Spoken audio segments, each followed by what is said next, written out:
So welcome to the Imperial Network for Vaccine Research, INVaR. This is the launch. I'm Jonathan Weaver. I'm Dean, Faculty of Medicine. And when I say this is an area close to my heart, that's an underestimate.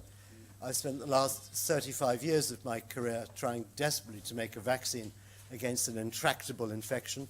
And so I'm immensely excited to see this cross-college gathering together with so many external partners to address something which is in such an exciting space at the moment, which is new vaccine development. Now, I'm never one who can resist an anniversary. This behind me is Almroth Wright. Almroth Wright, who came to St. Mary's in 1909 and set up a vaccine institute. Some of you will know him, some of you won't. But he was, in every sense, the father of vaccinology in the UK, and some would say all over the globe. And his quote was, "The physician of the future will be an immunizator." And those who look carefully at the old medical school building at Mary's will notice the immunization department is still there over one of the doors. So Almroth Wright was never one for clinical trials, but in 1918 he published this account of his work in immunizing just over 1.5 or 1.25 million troops on the British and Allied armies in the First World War. And because he didn't have any randomization experience, he compared it to the experience in the Boer War in South Africa in 1999 to 1902 through his experiences in the Royal Army Medical Corps. And what he noted was during the Boer War, in a force of a little over 200,000, a quarter of the troops developed typhoid, infection salmonella typhine, 8,000 deaths. And in the First World War, after he had introduced general immunization with his fixed and activated typhoid vaccine, there were only 7,000 cases of typhoid in 1.25 million troops and 266 deaths. To the best of my knowledge, has represented the first sort of population-based evidence for the effect or impact of immunization. And we have much to thank Almroth Wright for, almost a forgotten figure now. But this is the most extraordinary time for vaccine development. So this is taken from Rino Rappiodi's article last year in Nature, where he looked at the opportunities for vaccines to take a leading role in fighting antimicrobial resistance.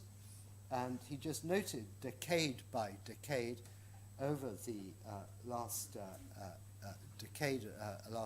12 decades, how many new antibiotics have been licensed in that decade compared to how many vaccines in the darker color, and showing that it really is the advance over the last 3 decades in molecular biology which have spurred this extraordinary opportunities now for new vaccine development and licensure, developments which have not been echoed in antibiotic development, and therefore really reinforcing the potential for active and possibly passive immunization for prevention and treatment of infection.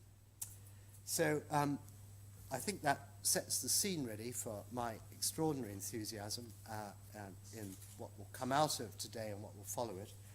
Can I really thank Chiu for what he's done in bringing this group together, tireless and indefatigable. Thank you for everything you've done. I really look forward to the day. And without further ado, Chris, I'm going to hand over to you to take us forward in the day's presentation. Thank you.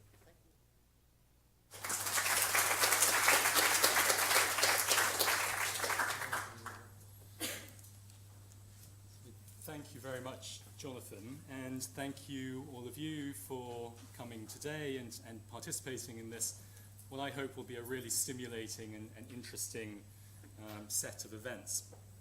So our goal in forming the Imperial Network for Vaccine Research, or INVaR, was to really foster interdisciplinary research, which we feel is absolutely critical for overcoming some of the remaining big hurdles in delivering effective vaccines today and into the future.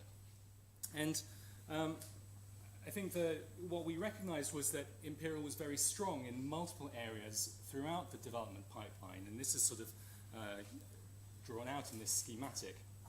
And we've really been trying to build on the existing strengths and start to link them up to address some really difficult questions. INVaR builds on a number of ongoing major initiatives which were already in existence at Imperial. So, importantly, the recently funded EPSRC manufacturing hub to look at ways to better design and manufacture new vaccine candidates.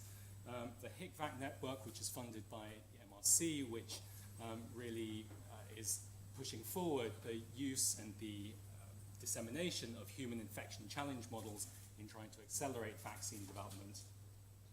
IRV and ERV, which have been doing large-scale trials for a long time now in the search for.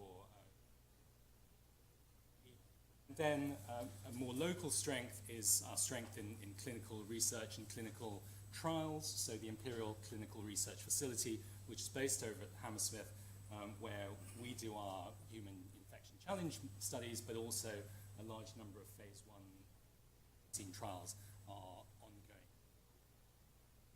So one of the major additional aims of the network is to foster sort of next generation of vaccine researchers. And so we have a subcommittee of early career researchers who are working on developing a program to encourage and to support early stage researchers. So in a second I'm going to ask a couple of the committee members to come and introduce their work. Before I do, I'd just like to, because I won't have the opportunity again, thank all the people who've been helping in organising today's meeting. It's been a huge amount of work, and I must say that my role is only a small part of that. So I'd like to thank Shona Blair, Sandra Esteras-Chopo, Vieira, Magdalena Musavi, Kimberly Trim, Des Walsh, Sabi, and Sarah. You've all been amazing.